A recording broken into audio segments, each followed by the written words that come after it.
Good day, everyone, especially to you, ma'am. First of all, let me introduce myself. My name is Edgardo A. Masalta Jr., and in this video, I am going to discuss the difference between verbal and non-verbal communication, explain the different type of non-verbal communication, and explain the four type of verbal communication. And at the end of this video, I am going to tell a narrative story about the classical movie of Mr. Bean entitled The Library, and explain the lesson that I have seen in this video. Now let's start. First, we have the difference between verbal and non-verbal communication. As we all know, communication is an act of transferring information from one place, person, or group to another through verbal and non-verbal.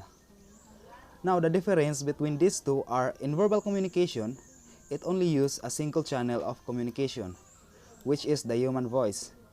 Any thought, emotion, and information is exchanged between individual through the use of speech. Meaning to say, any interaction where a person uses a word to converse is recognized as a verbal communication. While non-verbal communication uses multiple channels. It includes the entire body language. It refers to signal transmitted through facial expression, posture, eye contact, tone, gesture to communicate without using any word. Next is the different type of non-verbal communication.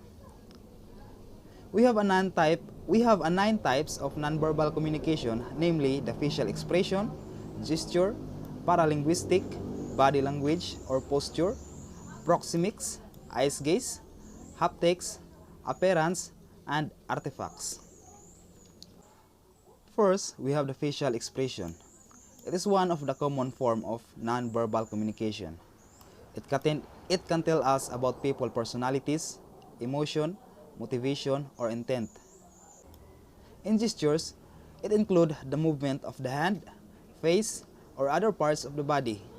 An example of gesture are pointing, waving, and using finger in indicating numeric amount.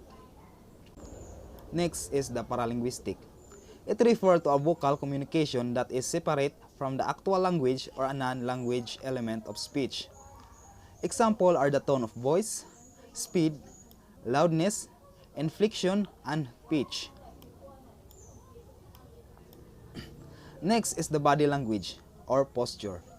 The term postures refer to how we hold our bodies as well as the overall physical form of an individual. Posture can convey a wealth of information about how a person is feeling as well as hence about personality characteristics such as whether a person is confident, open, or submissive. Next is the proxemics. Proxemics as nonverbal communication involve the cues and the signal we give to others using personal and social space, and also classified into four major proxemic zones. First is the intimate space, personal space, social space, and public space. The next one is the eye gaze.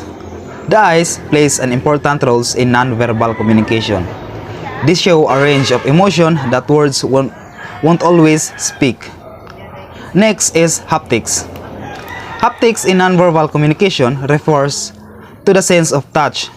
Some of its examples are handshakes, holding hands, kissing, back slap, high five, shoulder pat, and brushing arm. Next is the appearance. It is all about our choice of color, clothing, and hairstyle. The ways you look is all about your outward appearance of clothing, grooming, and makeups. Lastly is the artifact. Artifact communication concerns the message conveyed by objects that are made by human hand.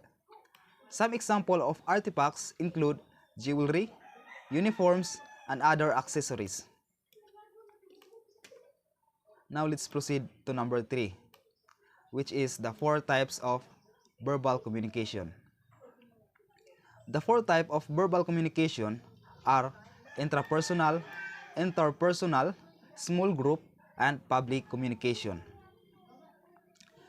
Intrapersonal communication is extremely private and restricted to ourselves, and can be defined as communication with oneself, and the talk may include self-talk, act of imagination, and visualization.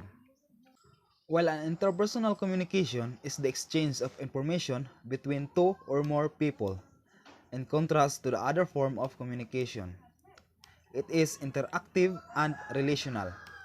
A common example of interpersonal communication is a conversation of two people are exchanging ideas.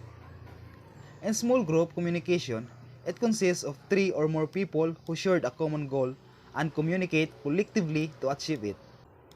They go on to say that the three key components of group are size, goal orientation, and mutual influence. Lastly is the public communication.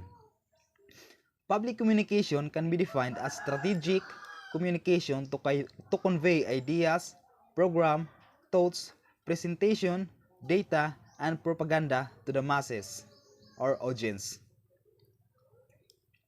In simple terms, the activity of sharing information which the public can understood as public information.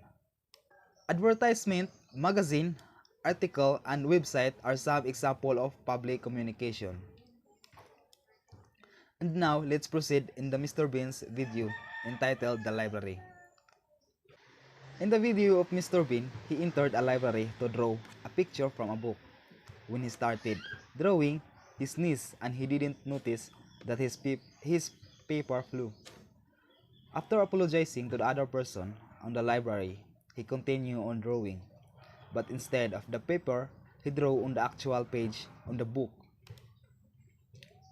When he noticed that he drew on the actual page of the book, he attempted to remove it by using the correction fluid. But of course, it didn't work. Instead, it got worse. The correction fluid spread throughout the next pages of the book. So he came up with his second idea, tearing the page of the book.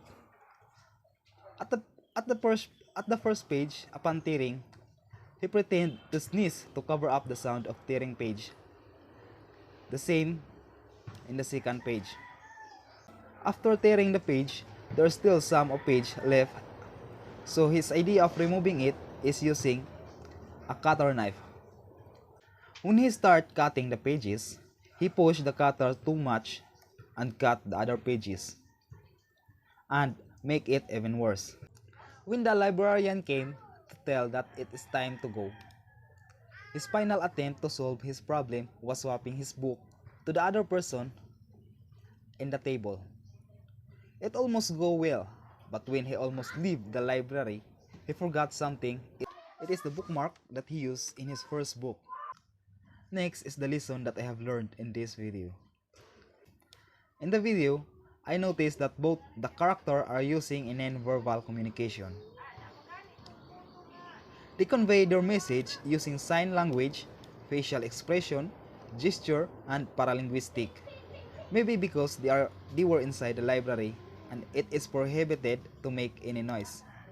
But when we say Mr. Bean, he usually uses a non-verbal communication to communicate